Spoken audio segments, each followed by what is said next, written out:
Class 8 science biology में हम लोग पढ़ रहे हैं माइक्रो ऑर्गेनिजम्स के बारे में, कि कुछ माइक्रो ऑर्गेनिजम्स हमारे दोस्त हैं और कुछ हमारे दुश्मन हैं, है ना। तो हम लोग अभी पढ़ रहे थे medicinal use of micro organisms, कि कैसे कुछ फ्रेंडली माइक्रो ऑर्गेनिजम्स मेडिसिन बनाने में और हमारे बीमारियों के इलाज में हमारा ये यूजफुल होते हैं, ठीक है। अब antibiotics however are not effective against cold and flu as these are caused by viruses. बोलिए कि सर एंटीबायोटिक्स क्यों नहीं काम करेंगे? क्योंकि फ्लू और कफ एंड कोल्ड जो होता है बैक्टीरिया से होता ही नहीं, तो एंटीबायोटिक कैसे यूज करेंगे? वो वायरस से होता है, ठीक है। तो वायरस में एंटीबायोटिक काम नहीं करेगा, बैक्टीरिया रहेगा तो उसके असर को काटेगा। इसलिए जब कफ एंड कोल्ड हो तो हम लोग जो बाजार से लाके फटाफट खरीद लेते हैं, ठीक है। चलिए 1929 अलेक्जेंडर फ्लेमिंग एक वैज्ञानिक का नाम था, ठीक है। वो बैक्टीरिया से होने वाले एक बीमारी के ऊपर काम कर रहे थे, ठीक है। अचानक उन्होंने पाया कि ग्रीन माउल्ड है, माउल्ड जिसको फंगस बोलते हैं, लग जाता है ब्रेड उरेड में, उसका एक स्पोर्स है, स्पोर्स मतलब एक छोटा सा भाग है ना। वो उनके कल्चर के, जो कल्चर करने का मतलब होता है उसका बनावट चेक करना, छोटा सा कांच का प्लेट रहता है, उस पर ले करके उसमें बहुत सारे लिक्विड और केमिकल डालते हैं और माइक्रोस्कोप से उसके बारे में हम देखते हैं क्या क्या चेंजेस हो रहा है ना। He observed that the presence of mold prevented the growth of bacteria. उन्होंने पाया कि जो माउल्ड होता है उसके कारण जो फंगस था, फंगस का छोटा सा जो टुकड़ा था, उसके कारण वो जो बैक्टीरिया वृद्धि नहीं कर रहा था, उसका संख्या बढ़ नहीं रहा। फंगस उस बैक्टीरिया को बढ़ने से रोक रहा था। कौन सा बैक्टीरिया? जिस बैक्टीरिया के बारे में वो स्टडी कर रहे थे, जिससे कोई बीमारी होता है, ठीक है। सुनो, और इनफैक्ट कि वो जो फंगस था उसने बहुत सारे बैक्टीरिया को मार दिया था। और तब अलेक्जेंडर फ्लेमिंग ने उससे पेनिसिलिन का निर्माण किया। उस फंगस को यूज किया दवाई के रूप में, किसके अगेंस्ट? उस बैक्टीरिया के अगेंस्ट। मेरी बात समझ में आ रही है?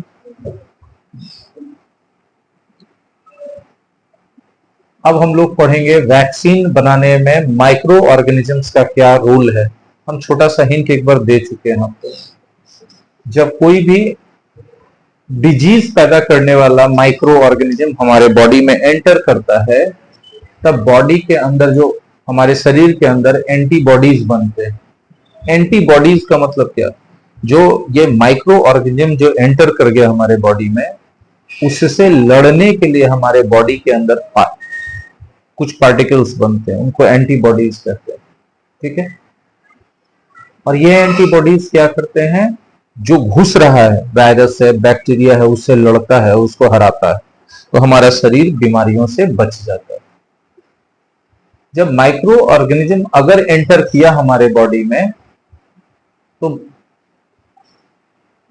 हमारा बॉडी याद रखता है कि इससे कैसे लड़ना है, ठीक है।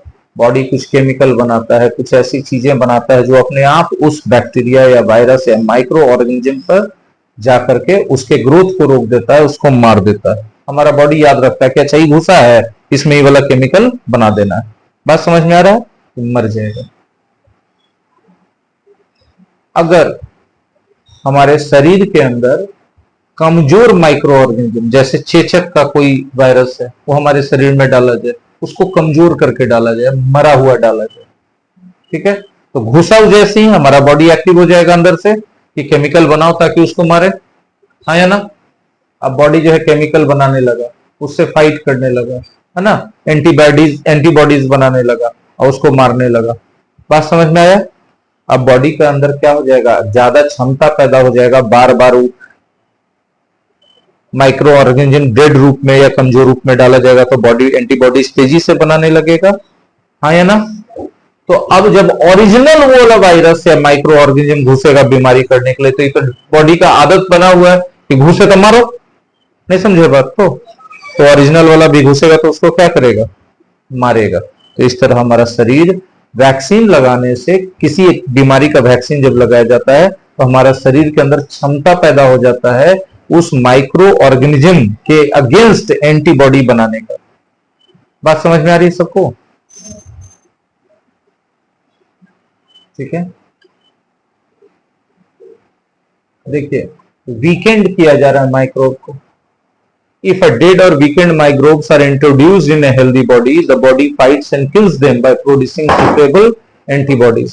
कमजोर और मरे हुए माइक्रोब्स को हमारे शरीर के अंदर अगर डाला जाए तो हमारा बॉडी के अंदर आदत हो जाता है सुटेबल एंटीबॉडी बनाने का, जिससे उस माइक्रोब को मारा जा सके। ठीक है, अब उन माइक्रोब्स को कमजोर कैसे किया जाएगा? तो कुछ केमिकल मिला करके हीट किया जाएगा। ठीक है, गर्म किया जाएगा, कुछ केमिकल मिलाया जाएगा जिसके कारण उसकी पावर घट जाएगी या वो तुम बिल्कुल मर जाएगा। अब इसी को सीसी में दवाई के रूप में बंद कर दिया। ठीक है, और इंजेक्शन से बच्चों को लगा दिया अंदर बॉडी में गया। आप देखते होंगे बच्चों को जब वैक्सीन लगता है तो कुछ दिन तक बुखार आ जाता है। क्यों होता है बुखार? क्योंकि जब बॉडी शरीर जो हमारा एंटीबॉडी बनाता है उन माइक्रोब्स या माइक्रो ऑर्गेनिज्म से लड़ने के लिए, तो जब बॉडी लड़ने लगता है तो बॉडी का टेम्परेचर क्या होता है? हाई हो जाता है, तो फीवर आ जाता है। तो डॉक्टर बोलते हैं कि देखिए अभी वैक्सीन लगवाए है ना, 1-2 दिन तक फीवर आएगा तो घबराइएगा मत, ये फीवर का टैबलेट दे दीजिएगा। बोलते हैं ना बच्चों को, जैसे बादल उदल को लगा होगा या आपके घर में कोई छोटा बच्चा याद है आप लोग को याद? हाँ ठीक है, या बहुत उम्र तक 12-13 साल तक भी बहुत सारा वैक्सीन लगते रहता है ना, तो लगता है तो बुखार आता है वैक्सीन लगने पर। इसलिए कोरोना का भी वैक्सीन लग रहा था तो सबको क्या आ रहा था? बुखार आ रहा था। तो सब बोला कि तो वैक्सीन में से बीमार पड़ जा रहा है। तो वैक्सीन से बीमार नहीं पड़ता है। वैक्सीन का मतलब है कि कोई भी बीमारी का वैक्सीन मतलब उस बीमारी के मरे हुए, उस बीमारी के माइक्रो ऑर्गेनिज्म, उस बीमारी के माइक्रो ऑर्गेनिज्म का डेड वर्जन, ठीक है, या उसके कमजोर वर्जन को बॉडी के अंदर डाला जाता है। बॉडी क्या करता है? उससे लड़ने की क्षमता पैदा करता है ना। तो कमजोर से लड़ते लड़ते लड़ते जीत जाता है तो उसको आदत बन जाता है कि मार के तो इसको फाड़िए देंगे, तो भूल जाता है डरना बॉडी, एंटीबॉडीज, है ना। अब जब ओरिजिनल घुसता है, जब, लेकिन ये लड़ने के दौरान क्या होता है कि जब आप कोई काम ज्यादा करते हैं तो आपको गर्मी लगता है कि नहीं लगता है? तो एंटीबॉडीज लड़ रहा है तो बॉडी का टेम्परेचर बढ़ जाता है। अभी देखिए यहां पर आप पीछे जाइए, आप देखिए यहाँ माइक्रोब को वीकेंड कर रहा है, कमजोर बना रहा है, तो क्या कर रहा है? गर्म कर रहा है ना। तो उसी तरह बॉडी को गर्म कर देता है एंटीबॉडीज, कि ताकि टेम्परेचर बढ़ जाए, तो जो माइक्रोब्स घुसा है बॉडी में, माइक्रो ऑर्गेनिज्म घुसा है, वो कमजोर पड़ जाए। समझ रहे बात? समझ में आ रहा सबको? हाँ ना बोलो ना, फिर वही लगा दिया जाता है। Body fights and kills them by producing suitable antibodies. The antibodies remain in the body and we are protected from the disease causing microbes. Body जो है एंटीबॉडीज बनाता है और इस तरह से हम लोग प्रोटेक्टेड हो जाते हैं डिजीज पैदा करने वाले माइक्रो ऑर्गेनिज्म से। इसी तरह से वैक्सीन काम करता है। नहीं, वैक्सीन अपने आप में कुछ और स्पेशल चीज नहीं है, बल्कि उस बीमारी का वायरस या बैक्टीरिया ही है, लेकिन कमजोर वायरस या कमजोर बैक्टीरिया, जिसको हमारे शरीर में डाल देने से शरीर को उससे लड़ने की क्षमता पैदा हो जाती है। तो हमारे शरीर में जब ओरिजिनल बैक्टीरिया वायरस उस बीमारी वाला जाता है तो शरीर की क्षमता पैदा हो गई, शरीर उसको मार के हरा देता है, खत्म कर देता है। ठीक है, इससे आप लोगों को जीवन में एक सीख मिलता है कि आपको जीवन में छोटा छोटा परेशानी आता है तो आपकी पर्सनालिटी स्ट्रांग होती है उससे लड़के, जिससे आप बड़े परेशानियों को आसानी से सॉल्व कर सकते हैं, हरा सकते हैं। हाँ या ना? देखिए तो vaccination prevents several diseases. Vaccination करने से बहुत सारी बीमारियों से बचा जा सकता है। कॉलेरा, ट्यूबरकुलोसिस जिसको टीबी बोलते हैं, जिसमें फेफड़ा गलने लगता है वायरस के कारण, स्मॉल पॉक्स एंड हेपेटाइटिस। ठीक है, ये सब अलग अलग बीमारियां हैं। कॉलेरा, ट्यूबरकुलोसिस जिसमें आदमी को बहुत खांसी आता है और धीरे धीरे उसका फेफड़ा गलना शुरू हो जाता है। स्मॉल पॉक्स दिखा रहा है कि स्मॉल पॉक्स में क्या होता है, हेपेटाइटिस में क्या होता है इंसान के साथ। हेपेटाइटिस जॉन्डिस का बहुत एग्रेसिव रूप है। बात समझ में आ रही है?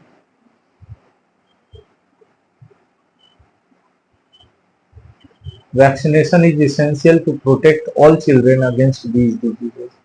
वैक्सीनेशन जो है इसेंशियल होता है ना, ताकि बच्चों को प्रोटेक्ट किया जा सके सभी डिजीजेस के against. Necessary vaccines are available in the nearby hospitals. Necessary vaccines available होते हैं आसपास के हॉस्पिटल्स में। You might have seen the advertisement on TV and newspapers regarding protection of children against polio under the Pulse Polio program। और दरवाजे पे आते भी हैं 2 बूंद ऐसे पिलाने के लिए। वो क्या है? पोलियो का वैक्सीन है, ठीक है। यानी पोलियो पैदा करने वाले माइक्रो ऑर्गेनिज्म है उसमें, बॉडी में डाल दिया गया और बॉडी उससे लड़ेगा और उसको मार देगा, ठीक है। तो धीरे धीरे बॉडी का क्षमता आएगा। मेरी बात समझ में आ रही है? अब ओरिजिनल पोलियो का ओरिजिनल माइक्रो ऑर्गेनिज्म बॉडी में घुसेगा तो बॉडी को उससे लड़ने का क्षमता आ गया है, बॉडी को याद है कि कैसा एंटीबॉडीज बनाना है इससे लड़ने के लिए, तो हमारा बॉडी, हमारा शरीर एंटीबॉडीज बना देगा।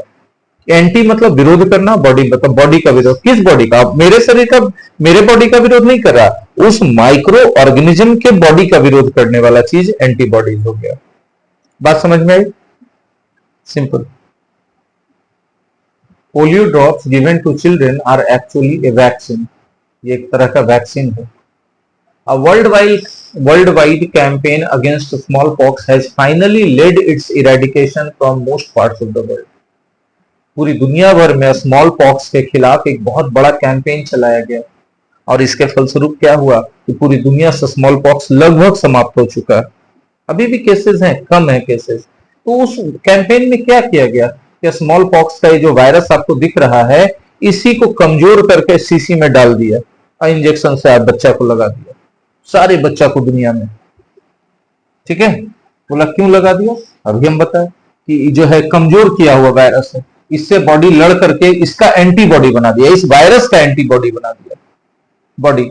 अब बॉडी के अंदर इस वायरस का एंटीबॉडी डेवलप हो चुका, मतलब हमारे शरीर को याद रह गया कि इस तरह का वायरस घुसेगा तो उसके लिए कैसा एंटीबॉडी चाहिए। जैसे ही घुसेगा शरीर, तो बोलिए अगर ये कमजोर है तो इससे बीमारी नहीं होगा, नहीं, इतना कमजोर कर दिया जाता है कि इससे बीमारी नहीं हो, खाली शरीर को पता चले कि आया है तो उसको मारने के लिए एंटीबॉडी बना ले। समझ रहे बात? एक बार एंटीबॉडी बना लिया तो शरीर को हमेशा याद रहेगा कि इस तरह का वायरस आता है, हमको इस तरह का एंटीबॉडी बनाता है। तो हमारा इम्यून सिस्टम, इम्यून मतलब रोग प्रतिरोधक क्षमता, जो हमारा इम्यून सिस्टम है वो हमेशा अंदर निगरानी रखते रहता है कि अंदर कोई हार्मफुल बैक्टीरिया वायरस तो नहीं घुसा, उसी का काम है एंटीबॉडी बनाना। तो इससे वो ट्रेंड हो गया कि एंटीबॉडी, ऐसा वायरस आता है और इसके लिए ऐसा एंटीबॉडी हमको बनाना पड़ेगा। जैसे ही ऐसा दूसरा आएगा एकदम स्ट्रॉन्ग वाला भी, ये तो जाना हुआ है कि एंटीबॉडी बनाना, एंटीबॉडी बना देगा। एंटीबॉडी क्या करेगा? उस वायरस को या बैक्टीरिया को मार देगा। मेरी बात समझ में आ रही है?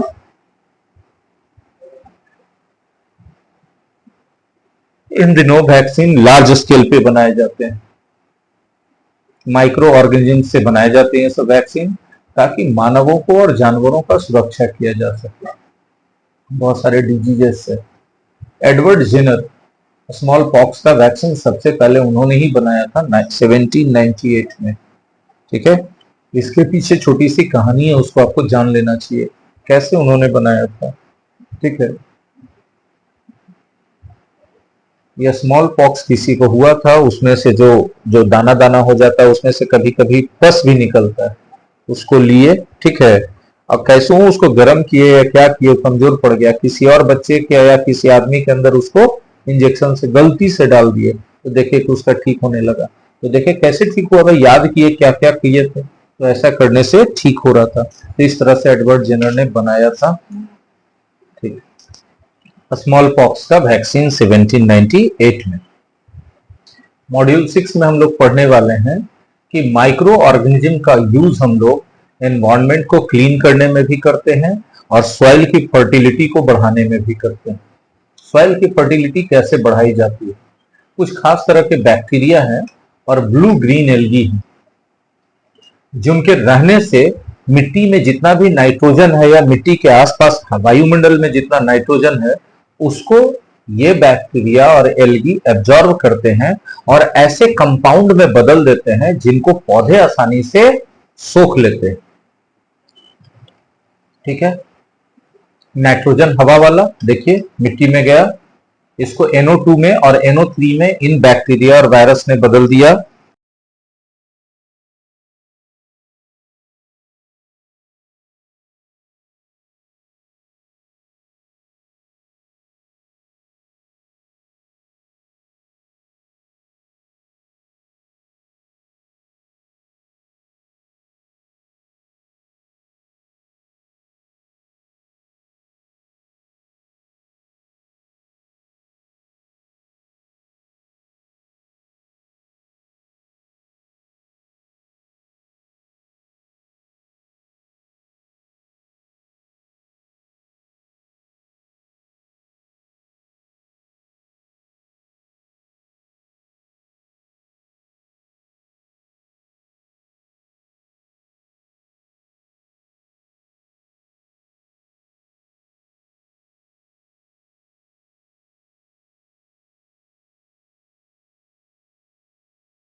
हमको नहीं पता कि माइक कब डिस्चार्ज हुआ था, कब बंद हुआ है डिस्चार्ज होकर। तो अब देखना तुम लोग जब वीडियो जाएगा ऐप पर तो कि कहाँ से आवाज गायब है। कुछ सेकंड का गायब रहेगा तो चल जाएगा, ज्यादा गायब रहेगा तो बताना, फिर से रिकॉर्डिंग करेंगे इसका, ठीक है ना।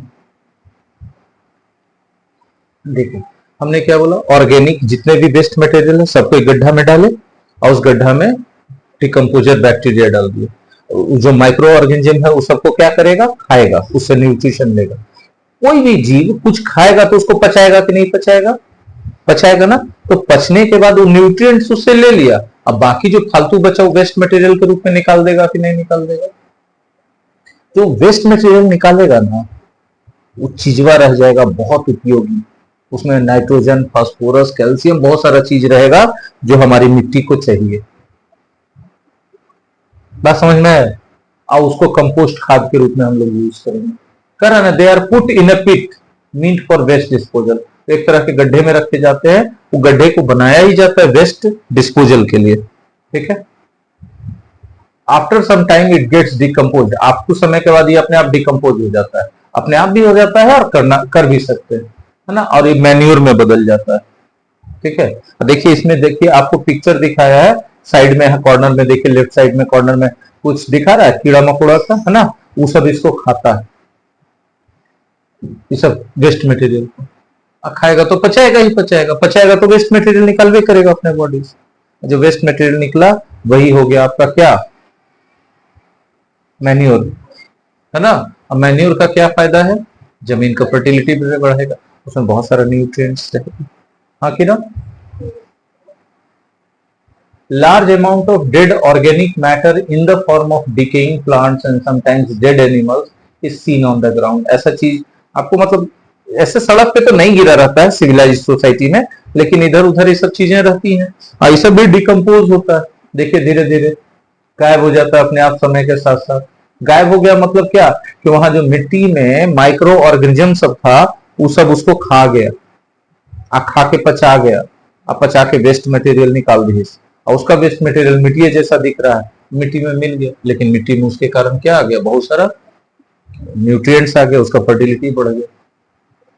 देखिए देखिए आपको मैग्नीफाइंग ग्लास से दिखा रहा है कि माइक्रो ऑर्गेनिज्म जो है उसमें है, और डेड ऑर्गेनिक वेस्ट को क्या कर रहा है, डिकम्पोज कर रहा है, चाहे प्लांट का हो चाहे एनिमल्स का हो, सिंपल सब्सटेंसेस में तोड़ दिया।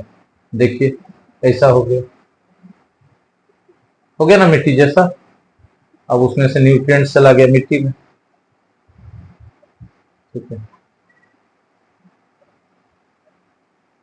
यही देखिए न्यूट्रिएंट्स यहाँ मिट्टी में से किस में चला जाएगा, पौधा में, पौधा ही इसका यूज करेगा, और फिर पौधा में से जो फ्रूट प्रोडक्ट या कुछ भी बनेगा उसको कौन, एनिमल्स यूज करेगा, हर्बीवोरस। हर्बीवोरस को कौन खाएगा, कार्निवोरस।